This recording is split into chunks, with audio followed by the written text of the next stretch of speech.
Where to start with what just happened in NASCAR this weekend? You ever watch a race and halfway through, you just feel like something big is building? Like the tension is there, the energy is off, and then boom, everything changes in a matter of seconds. That's exactly the kind of moment we just got. And honestly, it is the kind of stuff that reminds you why we love this sport, but also why it can be absolutely brutal. And here is the thing. Today, we are not just talking about one story. There are 3 major developments coming out of this race weekend, and each one hits a little differently. One of them could have serious consequences going forward. Another shows the emotional side of what drivers go through, and the last one puts this whole situation into historical perspective in a way that might surprise you. So yeah, there is a lot to unpack here. But before we get into it real quick, if you are a true NASCAR fan and you enjoy talking about the sport like this, go ahead and hit that like button and subscribe. This channel is just getting started. We are trying to hit 15,000 subscribers, and it is all about real fans talking real NASCAR. Everything starts with Bubba Wallace, and not in a good way. During the race at Talladega Superspeedway, we got one of those moments every NASCAR fan recognizes instantly. The big one. And this was a massive 26-car pileup that completely changed the race. Wallace was running up front when things went wrong. There was contact during a push, the kind we see all the time at superspeedways. But this time it escalated. He gets turned, hits the outside wall, and from there it is just chaos. Cars stacking up, nowhere to go, smoke everywhere. And we are talking about big names getting caught in this. Drivers like Tyler Raich, Denny Hamlin, Kyle Busch, Joey Logo, and Kyle Larson were all involved. And it did not stop there. The full list of cars caught up in this thing is insane.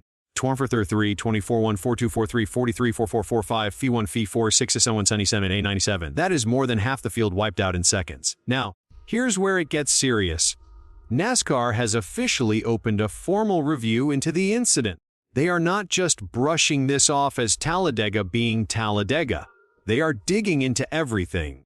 Data, radio, communications, and car footage, trying to figure out exactly what happened in that push sequence. Things like throttle input, positioning, intent. All of it is under the microscope right now.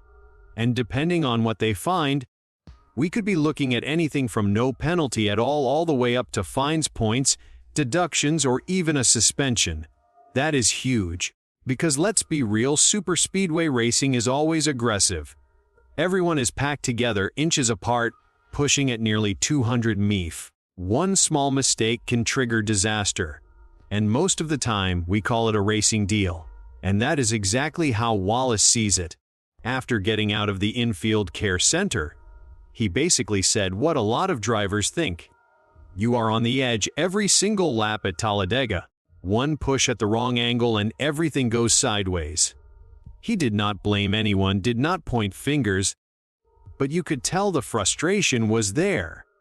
He knows how big these wrecks can get, and he knows nobody wants to be the one at the center of it. But then we move into the second part of this, and honestly, this is where you really feel it from a fan perspective. Wallace spoke to James Little after the crash, and you could hear it in his voice, just straight-up disappointment. This was already his second DNF of the season, and that is the kind of thing that quietly kills your momentum. He talked about how they had nothing to show from stage 1, how frustrating it is, and how much it hurts the team, especially with 23XC Racing and their sponsor Xfinity. But what stood out was this: he took responsibility.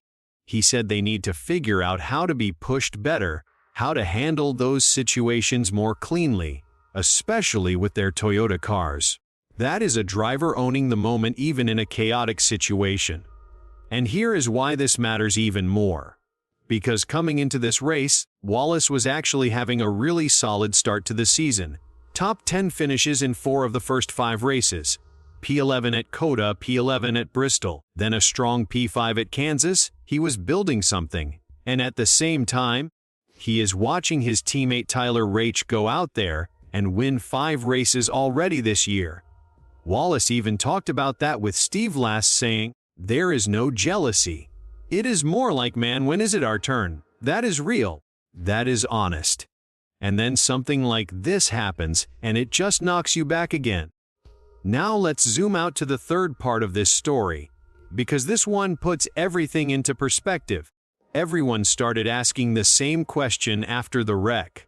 Was this the biggest crash Talladega has ever seen? And the answer is not quite. At 26 cars, this wreck is absolutely one of the biggest in NASCAR Cup Series history at Talladega. No doubt about it. But it actually falls just short of the record that still belongs to the 28-car pileup during the October 2024 playoff race. And before that, you had the 2003 Arenas 500 with 27 cars, which for years was considered the benchmark.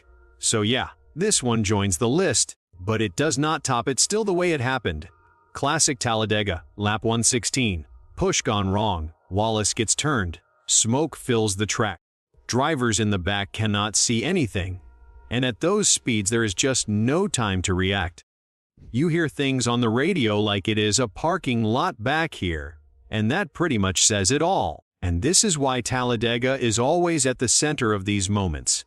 Nearly 200 mph, tight drafting packs, zero margin for error. One mistimed push, one blocked lane, one tiny mistake, and suddenly half the field is gone. That is the reality of super speedway racing. So when you put all of this together, the massive wreck, the possible NASCAR penalty, the emotional fallout for Wallace, and the historical context, this was not just another crash. This is the kind of moment that can shift a season. If NASCAR decides to take action, that could change Wallace's entire trajectory this year. Even without a penalty, the DNF hurts in the standings, especially this early when consistency matters so much heading toward the playoffs. And as fans, we are left watching this unfold in real time, knowing that at Talladega, this can happen again at any moment. That is what makes it exciting. That is what makes it stressful. And honestly, that is what makes NASCAR NASCAR now. I want to hear from you. Do you think this was just a racing incident, or should NASCAR actually penalize Bubba Wallace for this? Drop your thoughts in the comments. Let's talk about it. And honestly, here is my take as a fan who watches this every single week.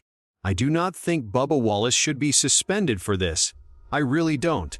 This looked like classic super speedway racing to me. At Talladega, you are always on the edge. And when you are pushing at those speeds, it takes almost nothing for things to go wrong.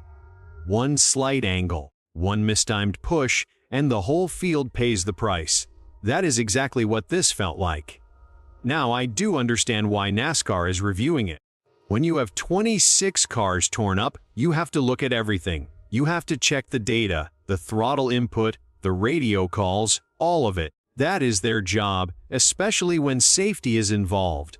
But from what we saw, this did not look intentional, and it did not look reckless beyond what we normally see at these tracks. If anything, this just shows how dangerous and unpredictable Talladega still is, even with all the safety improvements. And I will say this too. This really hurts Wallace at the worst possible time. He was building momentum this season. He was consistent. He was running up front more often, and it felt like he was getting closer to that next step, especially compared to Tyler Raich, who has been winning races. And then a DNF like this just resets everything. That is the part that frustrates me the most as a fan. Not even the crash itself, but what it takes away from a driver who was actually putting together a strong run this year. And when it comes to the history side of it, this is exactly why Talladega never loses its reputation. Even when it is not the biggest crash ever, it still feels like one of those moments you're going to remember. 26 cars is not a record, but it is still massive, and it shows that the next big one is always just one mistake away. So yeah, for me, this is a racing incident. A brutal one, but still a racing incident. No suspension, just learn from it, move on, and get ready for the next one. But I really want to know what you think.